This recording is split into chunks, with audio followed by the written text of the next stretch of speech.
बरदरान मिल्लत इस्लामिया पर्दानशीन ख़वातीन अस्सलामु अलैकुम व रहमतुल्लाहि तआला व बरकातुहू। अल्हम्दुलिल्लाह व कफ़ा व सलामुन अला इबादिहिल्लज़ीना इस्तफ़ा। अम्मा बाद फ़अऊज़ु बिल्लाहि मिनश शैतानिर रजीम। बिस्मिल्लाहिर रहमानिर रहीम। वला तक़ूलू लिमन युक़तलू फ़ी सबीलिल्लाहि अम्वात। आमन्तु बिल्लाहि सदक़ल्लाहुल अज़ीम व बल्लगना अला रसूलिहिन नबिय्यिल करीम व नहनु अला ज़ालिका लमिनश शाहिदीन वश-शाकिरीन वल्हम्दुलिल्लाहि रब्बिल आलमीन। गौसे आज़म महबूब सरोसा मदद क़िबले मदद काबा मदद मगर काबा बरात कश्ती ज़ईफ़ाना सकिस्ताना व कुश्ती व ख्वाजा उस्मान हारूनी मदद कुन या माइनुद्दीन चिश्ती कादरी या गौसे आज़म ज़नम नम्ज़ शेख अहमद रज़ा खान कुतुब आला सलाम सरवरा शाहज़ादा मुस्तग़ीरा शफ़ा हुर्मते रूह पैगंबर बुज़ुर्गुल सोई ज़माना समानाई मदद नुमा दरहाई वसरादे गिली करम रशा या से सुल्तान मखदूम शर जहांगीर से मंज़ार व तवागीर। आइए सबसे पहले अक़ाई नामदार मदीने के ताजदार नाइब परवरदिगार हम गरीबों के गमगुसार जनाब अहमद मुस्तफ़ा सल्लल्लाहु अलैहि वसल्लम की बारगाह में कसबरा में दरूद पाक पढ़ने अल्लाहुम्मा सल्लि अला सय्यिदिना व मौलाना मुहम्मद व अला आलि सय्यिदिना व मौलाना मुहम्मद व बारिक व सल्लिम अलैहि सलातु व सलाम अलैका या रसूलल्लाह सल्लल्लाहु अलैहि वसल्लम। हुसैन इब्ने अली का एहसान था, एहसान है, एहसान रहेगा। इस्लाम जिंदा था, इस्लाम जिंदा है, इस्लाम जिंदा रहेगा। हुसैन इब्ने अली की गर्दन पर एहसान था, एहसान है, एहसान रहेगा। बरदरान मिल्लत इस्लामिया, हम और आप यहाँ चंद मिनट के लिए जमा हुए ताकि थोड़ा ज़िक्र अल्लाह के रसूल और रसूल पाक सल्लल्लाहु अलैहि वसल्लम के अहले बैत का ज़िक्र कर लिया जाए। ये महीना मुहर्रम अल हराम का चल रहा है और आज चांद की 5 तारीख हो चुकी है, 6ठी तारीख लग चुकी है। इसी मुहर्रम अल हराम की 10 तारीख को यौम अशूरा का दिन आने वाला है। वो दिन जिस दिन हज़रत इमाम हुसैन रज़ियल्लाहु ताला अन्हु ने अपना घर बार, अपनी औलाद, अपने भतीजे, अपने बेटे और अपने जानिसारों को कुर्बान किया और आखिर में आप भी खुद शहीद हो गए। हज़रत इमाम हुसैन रज़ियल्लाहु ताला अन्हु ने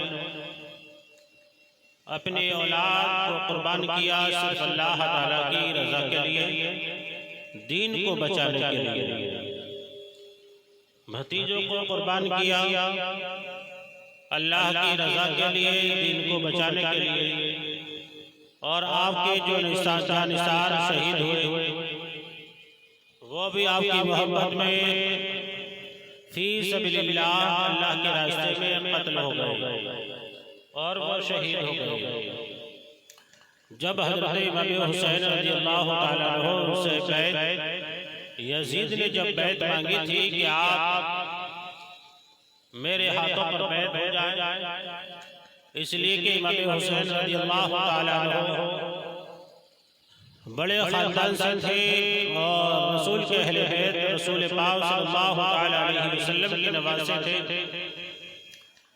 यजीद ने 3 लोगों से बैत तलब की कि अगर मक्के के अंदर, कूफे के अंदर अगर ये 3 खानदान बड़े बड़े हैं, अगर ये तीनों खानदान के लोग अगर मान गए मेरी बात, तो मैं जो चाहूँगा वो करूँगा, और अगर मेरे रास्ते में अगर रुकावट करने वाले हैं ये तो यही लोग हैं।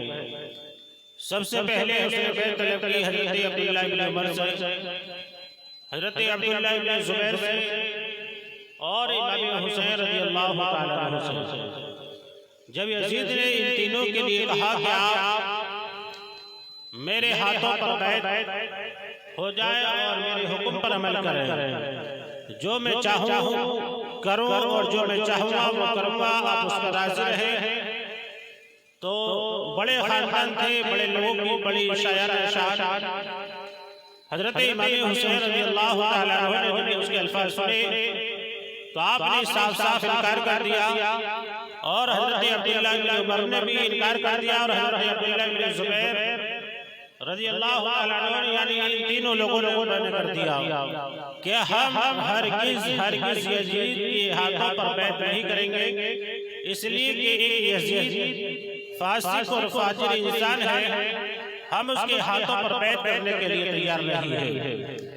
हज़रत इमाम हुसैन रज़ियल्लाहु ताला अन्हु ने जब इनकार करने के बाद ये फैसला लिया कि अगर मैं यहाँ रहूँगा तो जाहिर सी बात है कि खून बहावा होगा, जंग होगी, लड़ाई होगी, इसलिए कि लाओ मैं मक्का मुकर्रमा मदीना मुनव्वरा को छोड़कर और मैं कहीं दूर जगह चला जाता हूँ, वहाँ जाने के बाद अपनी जिंदगी के दिन पूरे कर लूँगा।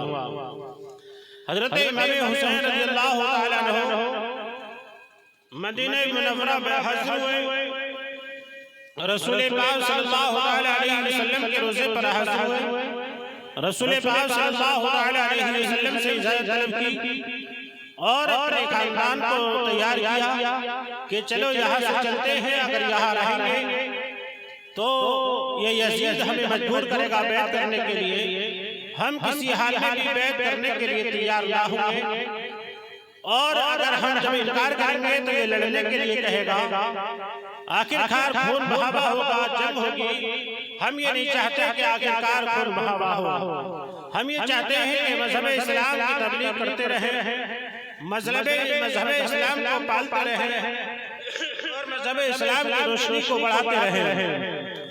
हज़रत इमाम हुसैन रज़ियल्लाहु ताला अन्हु ने अपने भतीजों को साथ लिया, अपने घर वालों को साथ लिया, और आपने अपने जानिसार जो आपके जानिसार थे वो भी साथ हुए, और आप मक्का मुकर्रमा की जानिब रवाना हो जाते हैं। हज़रत इमाम हुसैन रज़ियल्लाहु ताला अन्हु ने वहाँ का सफर किया जहाँ कि खून बहाना भी हराम है, वहाँ किसी एक छोटे से परिंदे का मारना भी हराम है। हज़रत इमाम हुसैन रज़ियल्लाहु ताला अन्हु ने सोचा कि लाओ वहाँ जाने के बाद हरम शरीफ के अंदर हम अपनी जिंदगी के दिन पूरे कर लेंगे, अल्लाह ताला की इबादत करते रहेंगे, दीन का काम करते रहेंगे। लेकिन जब आप अपने जानिसारों को साथ लेने के बाद हम हरम शरीफ में पहुंचे, आपके चचा भाई हज़रत इमाम मुस्लिम रज़ियल्लाहु ताला अन्हु भी आपके साथ थे, लेकिन जैसे ही आप वहाँ पहुंचे तो कूफे के लोगों ने आपके पास खत लिखना शुरू किए कि इमाम हुसैन रज़ियल्लाहु ताला अन्हु, आप हमारे सरदार हैं, आप हमारे आका हैं, आप बड़े हैं, आखिरकार हर लोग आपका कहना मानेंगे।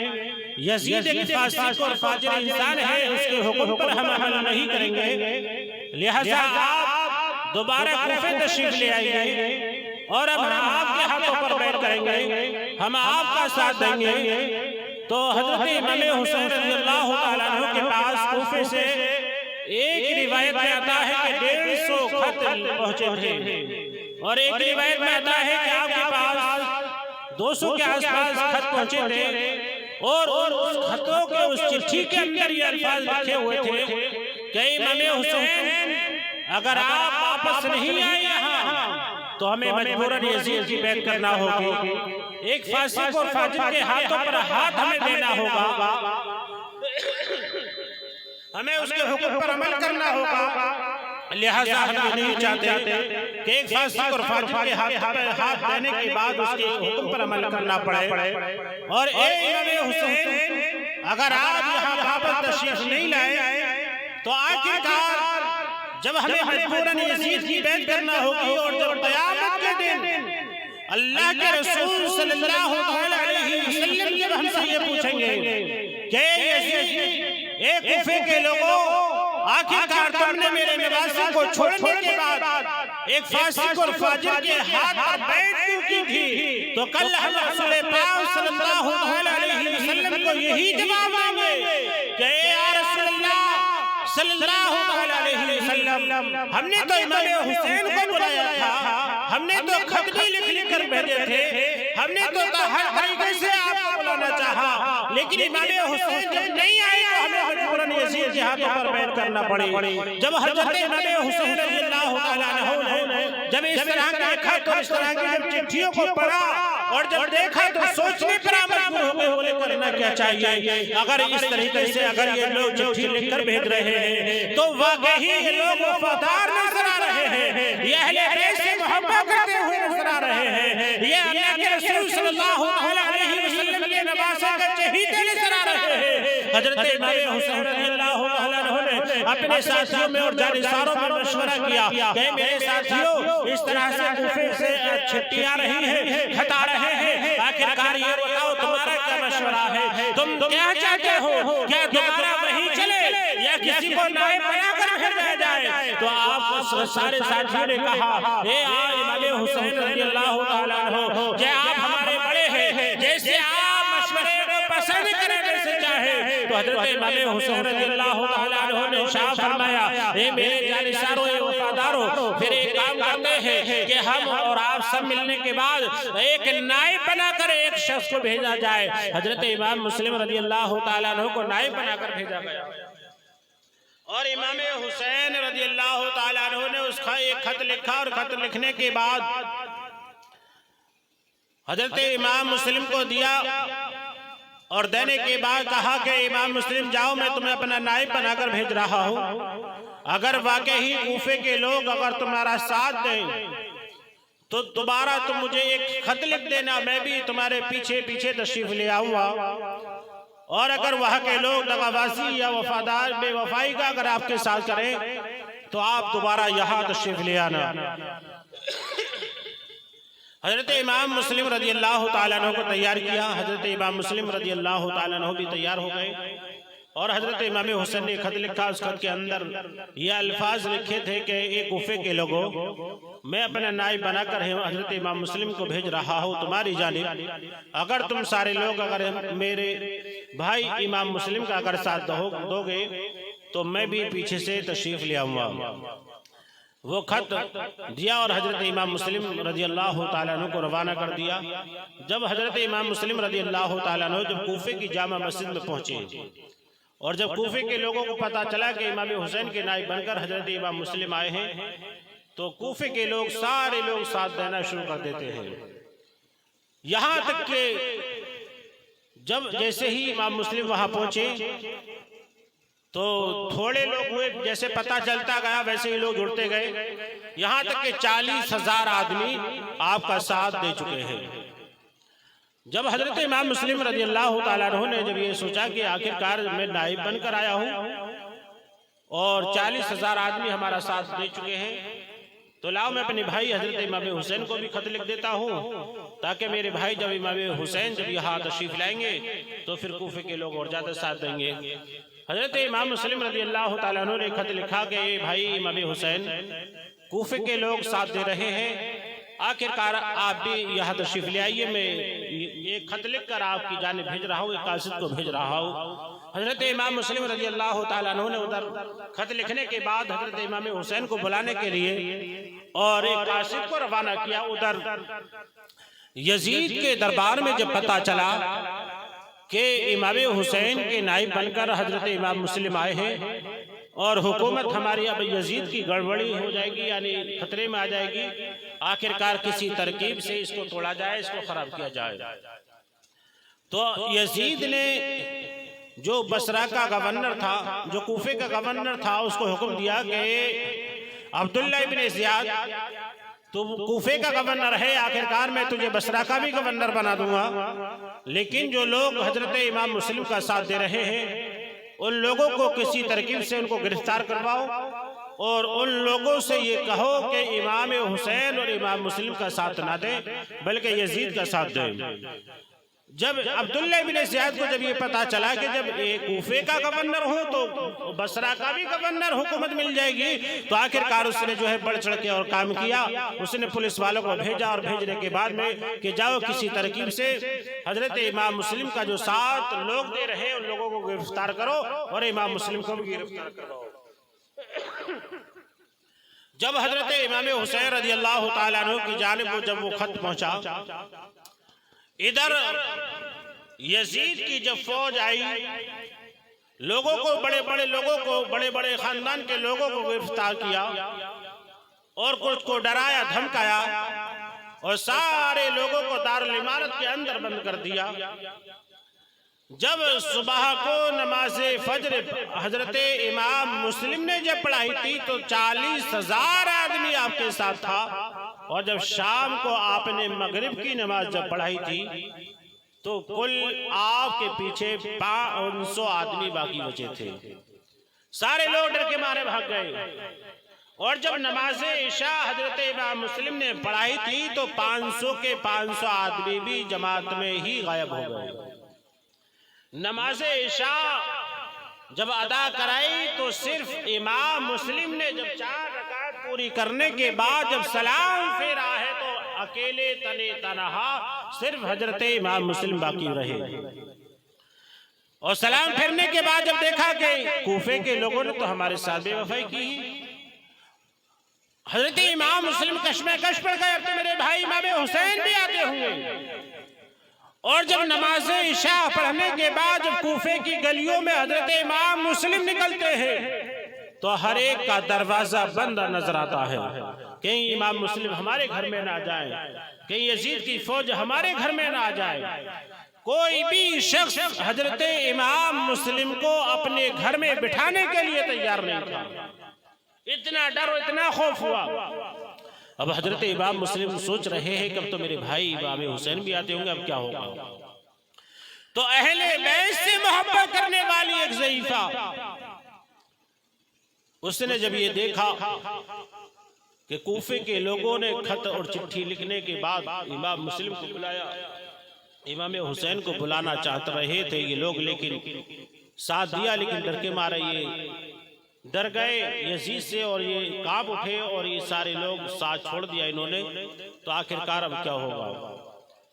तो उस ज़ईफा औरत ने हजरत इमाम मुस्लिम को अपने घर में बिठाया, नींद कैसे आना थी, खाना खाने के लिए कहा, पानी पिलाया, कहा ए इमाम मुस्लिम तुम्हें यहाँ के लोगों ने बुलाया, बुलाने के बाद में बेवफाई की, आखिरकार सारे लोग तुम्हारा साथ छोड़ गए, तुम तने तनहा फिर रहे हो। तो हजरत इमाम मुस्लिम रज़ी अल्लाह ताला अन्हु ने सोचा कि लाओ सुबह होते मैं भी हरम शरीफ चला जाऊंगा, वहां जिंदगी के दिन पूरा कर लूंगा। लेकिन उधर अब्दुल्ला इब्न ज़ियाद और यजीद ने यह ऐलान करा दिया था कि अगर जो शख्स हजरत इमाम मुस्लिम को अगर गिरफ्तार करा दे तो उन्हें उस शख्स को 1000 दिरहम का इनाम दिया जाएगा। हजरत इमाम मुस्लिम रज़ी अल्लाह ताला अन्हु जिस घर में, जिस औरत के घर में रुके हुए थे, उस ज़ईफा औरत का सिर्फ एक ही बेटा था। उस बेटे ने रात को ही ये ऐलान यजीद का सुना कि जो इमाम मुस्लिम को गिरफ्तार कराएगा उसको 1000 दिरहम का इनाम दिया जाएगा। जब रात के वक्त में वो लड़का अपने घर अंदर दाखिल होता है तो देखता है कि इमाम मुस्लिम उसके घर में बैठे हुए हैं। नापाक शख्स, उसकी नापाक इरादा, उसकी नापाक नियत बदल गई। सोचने लगा, कहने लगा, मुझे तो कहीं ढूंढने की भी जरूरत नहीं, मुझे तो कहीं जाने की भी जरूरत नहीं है। इमाम मुस्लिम मेरे घर में है, सुबह जाते ही जो है यजीद को खबर कर दूंगा, अब्दुल्लाह इब्ने ज़ियाद को खबर कर दूंगा, 1000 दिरहम का इनाम हासिल कर लूंगा। वो रात भर वो सोचता रहा। उधर हजरत इमाम मुस्लिम रज़ियल्लाहु ताला अन्हु ये सोचते रहे कि कूफे के लोगों ने हमारे साथ ये बेवफाई क्यों की है। आखिरकार रात तो पूरी रात अल्लाह तबारक व तआला की इबादत करते रहे, अल्लाह तबारक व तआला का जिक्र करते रहे, अल्लाह तबारक व तआला की हम्द करते रहे। लेकिन जैसे सुबह होती है, वो उस ज़ईफ़ा का वही लड़का जो एक ही लड़का था, सुबह होते ही जो है वो अब्दुल्लाह इब्ने ज़ियाद के उस दरबार में पहुंचा और जाने के बाद में कहा, अब्दुल्लाह इब्ने ज़ियाद, आखिरकार हजरत इमाम मुस्लिम को मैं गिरफ्तार कराना चाहता हूँ। इमाम मुस्लिम मेरे घर में है, लेकिन मुझे 1000 दिरहम का इनाम दे दिया जाए। अब्दुल्लाह इब्ने ज़ियाद ने डपटा और कहा कि एक कमबख्त, पहले गिरफ्तार करा दे, उसके बाद तुझे इनाम दे दिया जाएगा। तो एक शख्स को गिरफ्तार करने के लिए अब्दुल्लाह इब्ने ज़ियाद ने 40 पुलिस वालों को भेजा था कि जाओ हजरत इमाम मुस्लिम को गिरफ्तार कर लाओ। जब 40 पुलिस वाले अब्दुल्लाह इब्ने ज़ियाद के हुक्म से जब पहुंचे तो ज़ईफ़ा के मकान को चारों तरफ से घेर लिया था, चारों तरफ वो 40 पुलिस वालों ने। और हजरत इमाम मुस्लिम तने तनहा। जब हजरत इमाम मुस्लिम उस मकान के अंदर है, तलवार आपके हाथ में थी, आप भी छत पे चढ़ गए।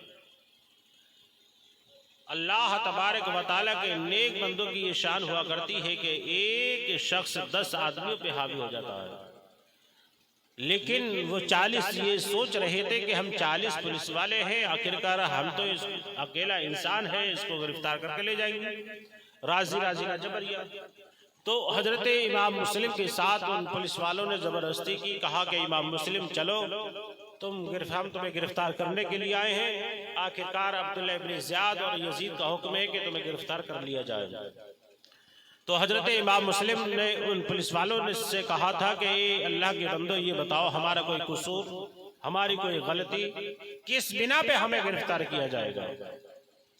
हमने कोई ऐसा काम नहीं किया जिसकी बिना पे हमें गिरफ्तार किया जाए। पुलिस वालों ने कहा, हम कुछ नहीं सुनना चाहते, यजीद का हुक्म है आपको गिरफ्तार करने का। वो 40 ये सोच रहे थे कि हाँ आप जो है हम इनको गिरफ्तार कर लेंगे।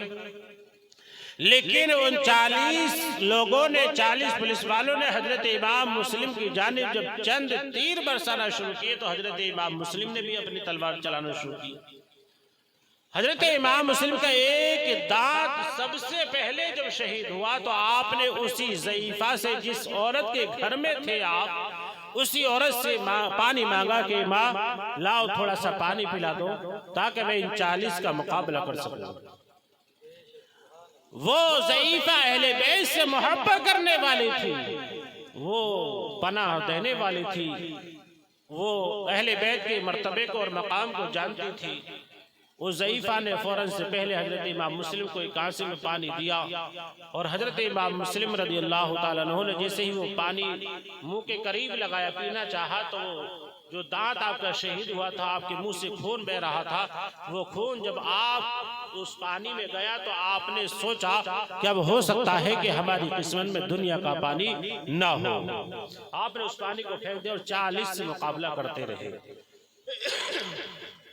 उधर अब्दुल्लाह इब्ने ज़ियाद को जब ये किसी ने खबर दी कि तुम्हारे 40 पुलिस वालों के कब्जे में एक तनहा शख्स जिसका नाम हजरत इमाम मुस्लिम है वो गिरफ्तार कब्जे में नहीं आ रहे हैं, आखिरकार उनको और फौज को भेजा जाए, गिरफ्तार कराया जाए। तो हजरत अब्दुल्लाह इब्ने ज़ियाद ने जब ये सोचा कि 40 लोग पुलिस वाले मुकाबला कर रहे हैं, 40 के कब्जे में नहीं आ रहे, तो उसने सियासत के बतौर 10 पुलिस वालों को और भेजा और कहा कि जाओ उन 40 को डपटने के बाद में सियासत के बतौर उन्हें समझाओ, समझाने के बाद किसी तरकीब से उन्हें जो है यहाँ तक बुला कर लेकर आओ।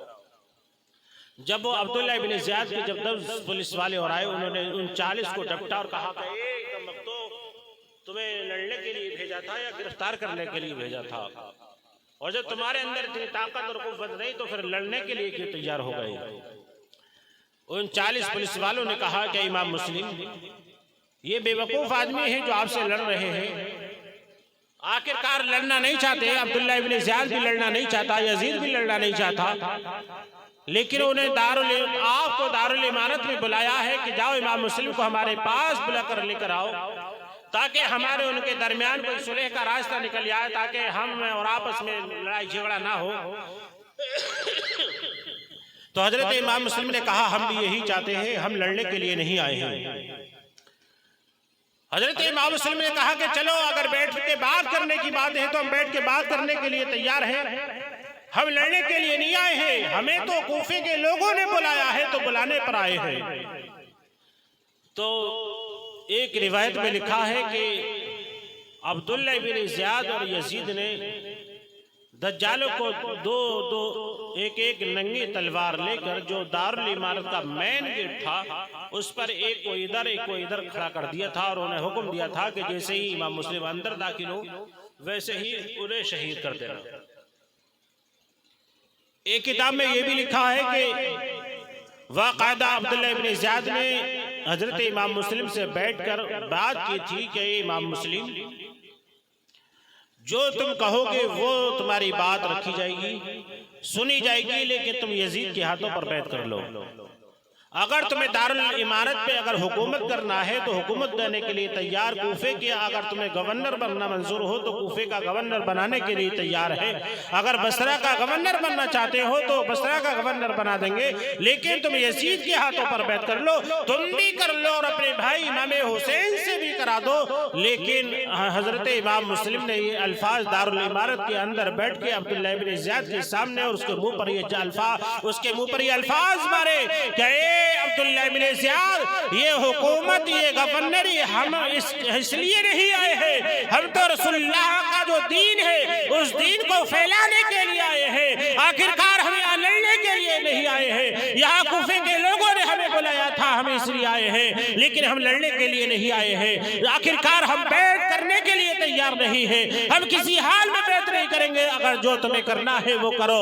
आखिरकार हम ना मैं बैठ करने के लिए तैयार हो, ना मेरे भाई इमाम हुसैन बैत करने के लिए तैयार है, और ना मेरे भाई इमाम हुसैन के जो जानिसार है वो बैत करने के लिए वो भी तैयार नहीं है। आखिरकार हजरत इमाम हुसैन रज़ी अल्लाह ताला अन्हु के भाई जो हजरत इमाम मुस्लिम जब उन्होंने ये अल्फाज कहे तो अब्दुल्ला इब्न ज़ियाद गुस्से में भड़का और कहा कि ए दज्जालो, ए अल्लाह, आखिरकार इनको इमाम मुस्लिम को दारुल इमारत की छत पर ले जाकर खड़ा कर दो, और ले जाने के बाद में उन्हें वही कत्ल करो, ताकि सारे कूफे के लोग ये देख ले कि एक यजीद का कहना ना मानने पर आखिरकार उनको कत्ल किया जा रहा है, उनको ये सजा दी जा रही है। जब अब्दुल्ला इब्न ज़ियाद ने जब ये हुक्म दिया तो दारुल इमारत की छत पर जब हजरत इमाम मुस्लिम को ले जाया गया तो दारुल इमारत का पूरा दारुल इमारत कूफे के लोगों से भरा हुआ था, जिन लोगों ने ये अल्फाज कहे थे कि इमाम हुसैन आप तशरीफ ले आइए, अगर आप तशरीफ नहीं लाए तो हमें यजीद की बैत करना होगी। इसलिए वो कूफे के लोग देख रहे थे और दारुल इमारत चारों तरफ से लोगों के मारे भरा हुआ था, लेकिन हजरत इमाम मुस्लिम सारे चेहरे देख रहे हैं कि इन लोगों ने हमें बुलाया। सुबह का वक्त था तो ये लोग हमारे साथ थे, लेकिन अब शाम हो चुकी है तो ये लोग हमारे साथ क्या देख रहे हैं, कोई भी बोलने के लिए तैयार नहीं है। लेकिन हजरत इमाम हुसैन के जो भाई चचा साहब भाई हजरत इमाम मुस्लिम थे, उन्होंने ये अल्फाज कहे थे दारुल इमारत की छत पर खड़े होने के बाद में ये अल्फाज कहे थे कि कूफे के लोगों, अगर तुम्हारे दिल में अल्लाह उसके रसूल की अगर थोड़ी सी भी मोहब्बत हो, अगर अहले बैत की अगर थोड़ी सी भी मोहब्बत हो तो जाओ मेरे भाई को मेरा आखिरी सलाम कह देना, और मेरा भाई इमाम हुसैन यहाँ आते होंगे उनसे कह देना यहाँ ना आए, वो वापस चले जाए। ये कोई भी शख्स हमारा पैगाम मेरे भाई इमाम हुसैन तक पहुंचा दे और मेरे भाई यहाँ आते होंगे। अब ये लोग हमारे साथ क्या शुरू करेंगे, हमें किस तरह से सताएंगे, किस किस तरह से ये हमें को अज़ियतें पहुँचाएंगे।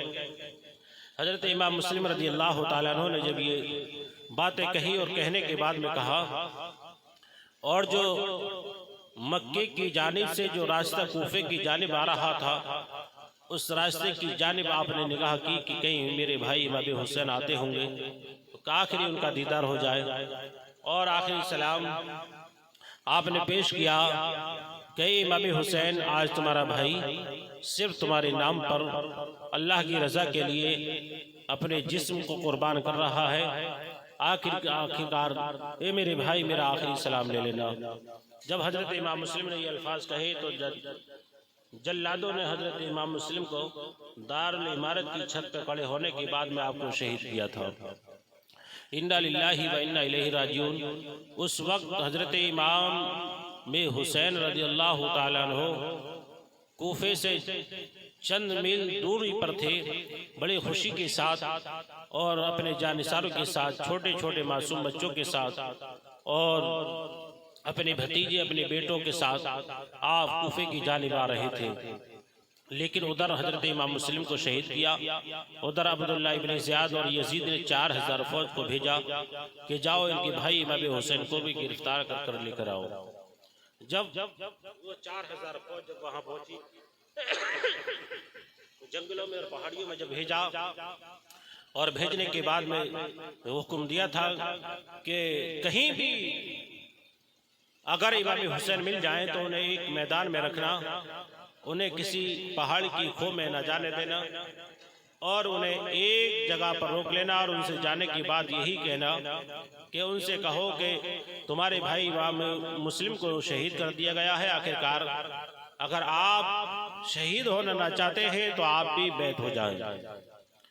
जो फौज का सफी सलार था, जब वो अपने 4000 फौज को लेकर जब पहुंचा तो कूफे के रास्ते पर, मक्का मुकर्रमा के रास्ते पर, और उसने जब जंगल में 4000 फौज को जब पड़ाव डाला, चारों तरफ देखा तो थोड़ी ही दूर पर एक काफिला मिला जिसके अंदर मासूम बच्चे भी हैं और हजरत इमाम हुसैन रज़ियल्लाहु ताला अन्हु भी हैं, आपके जानिसार भी हैं और आपके बहुत से साथी भी हैं।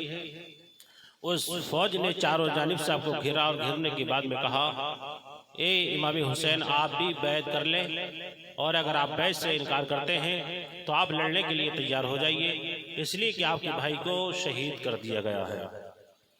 हजरत इमाम हुसैन रज़ियल्लाहु ताला अन्हु ने अपने जानिसारों को इकट्ठा किया और इकट्ठा करने के बाद में कहा कि मेरे जानिसारों, में तुम्हें इसलिए नहीं लाया था यहाँ कि तुम अपने सरों को कटवाओ। आपने अपने भतीजों से, अपने जानिसारों से कहा है, मेरे जानिसारों, मैं तुमसे बहुत खुश हूँ और तुम जहाँ जहाँ जो चाहो चले जाओ। आखिरकार ये लोग मेरे खून के प्यासे हैं और इनकी प्यास मेरे ही खून से बुझेगी। आखिरकार ये मामला आगे बढ़ता रहा, चलता रहा। एक दिन वो आया जो आशूरा का दिन, मुहर्रम की 10 तारीख जंग हुई और आपके जानिसार, आपके भतीजे, आपकी औलाद सब कुर्बान हो गई। हजरत इमाम हुसैन रज़ियल्लाहु ताला अन्हु भी शहीद हो गए। सिर्फ आपके एक बेटे जो हजरत इमाम ज़ैनुल आबिदीन बकाया बचे थे, वो बीमार थे, उनसे आपकी नस्ल चली। अल्लाह ताला हम सबको अमल की तौफीक अता फरमाए। कलमा शरीफ पढ़ने, ला इलाहा इल्लल्लाहु मुहम्मदुर रसूलुल्लाह। दरूद पाक सल्लल्लाहु अलैहि वसल्लम नहनु बाद मुहम्मद सल्लल्लाहु अलैहि वसल्लम नहनु बाद मुहम्मद सल्लल्लाहु अलैहि वसल्लम सलातु वस्सलाम अलैका रसूलुल्लाह सल्लल्लाहु अलैहि वसल्लम। नींद तो नहीं आ रही है? नींद आ रही है? हाँ, आंखें दुख रही हैं। हमारे घर में सबके दुख रही है।